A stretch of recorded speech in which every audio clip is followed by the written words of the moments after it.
Perum Bulog Regional Sumsel Babel memastikan pasokan beras aman untuk 6 bulan ke depan dengan jumlah stok yang dikuasai sebanyak 51.000 ton beras.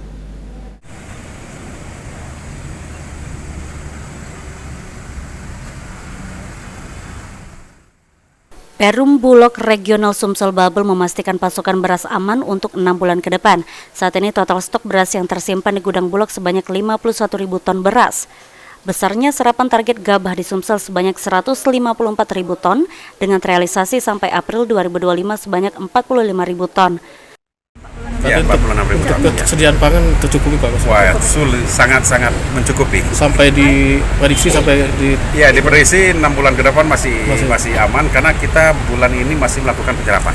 Atau untuk periode sampai panen? April. Nanti sampai April kita hitung berapa dari target 154 itu berapa yang kita capai, kita lanjutkan sampai berapa targetnya Pak? Setahun? Kalau untuk Bulog Sumsel ini 154.000 ton beras. Ya.